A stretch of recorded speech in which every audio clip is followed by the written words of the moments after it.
what's going on, traders? Happy Tuesday. Thank you guys so much for tuning back into today's video, but I'm going to go ahead and break down my trades for you guys and let you guys know exactly how it went for me today. So let's jump right into today's recap.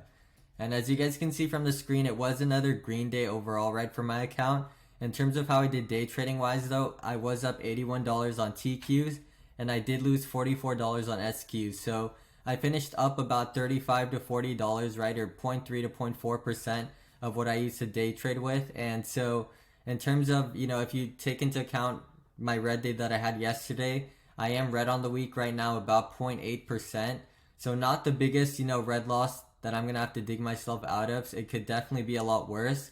But I'm just going to go ahead and break down how it went for me, right? How I approached the market and, where were some mistakes I made that you guys can potentially learn from. So these were all my filled orders. You guys can see I was trading for quite a lot today yet again, right? I normally don't like to trade for this long.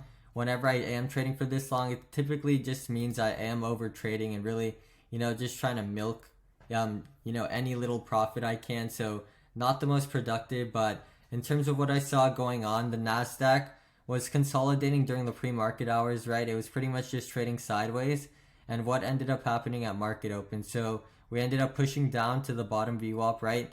And right when the market opened, this thing started to shoot up, right? And then it would kind of just use the EMA as a support, right? As you guys can see, it pulled on back, then ended up bouncing, pulled on back, and then continued to bounce. So I was getting into TQs and I was doing a good job of riding this thing up, right? By the time this last push happened, I was up about $70 to $80 on the day. So almost hit my daily goal, right? Almost about to finish trading. And then this thing ends up pulling on back. I did get back some profit, right? And I did try to ride this last little push up thinking it was going to be, a bigger, higher high candle. But that's not what ended up happening, right? I ended up having to get back some profit. So at this point, I was only up about $40 to $50 on the day.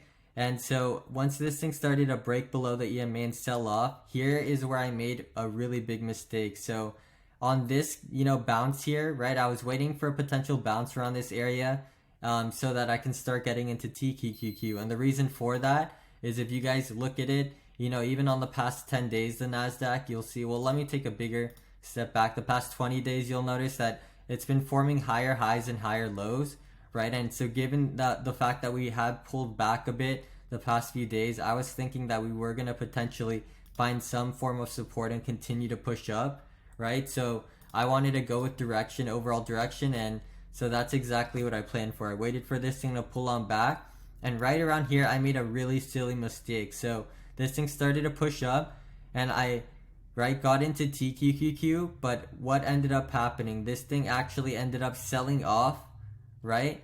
And so by the time I actually went to go check how much I was actually up or down, I noticed I was down a huge amount of money, right?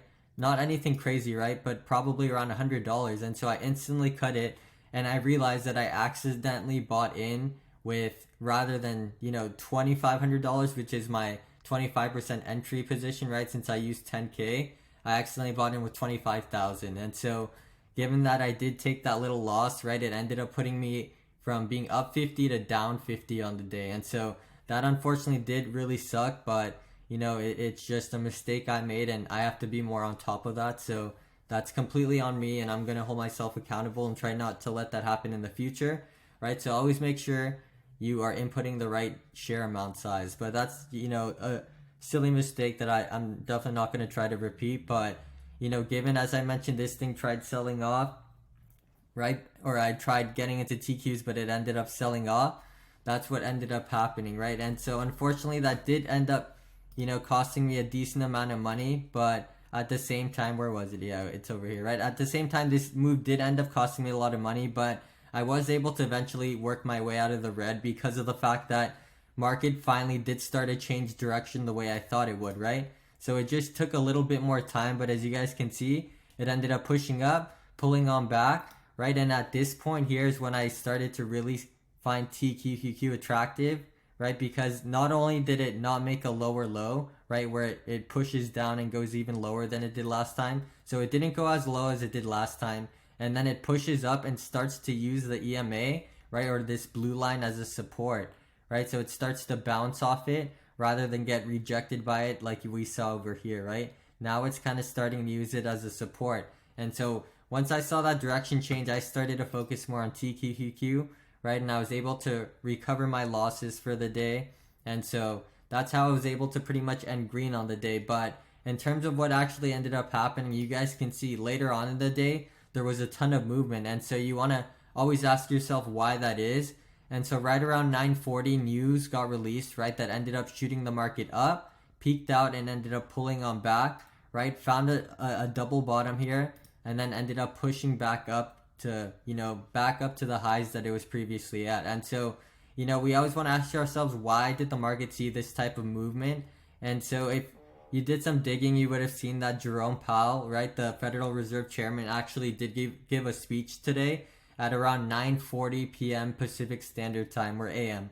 My apologies, right? And so if you guys can see, well, what was actually reported? Well, it says that, Federal Reserve Chairman Jerome Powell does expect significant declines in the U.S. inflation in 2023, right? But also said that a surprisingly strong jobs report means that they are going to need to keep raising interest rates, right? So he's not saying that they're done raising interest rates. He's just saying that he does see, in 2023, the possibility that we do experience significant decline in inflation, which is the whole point of what he's been trying to do by raising the interest rates, right?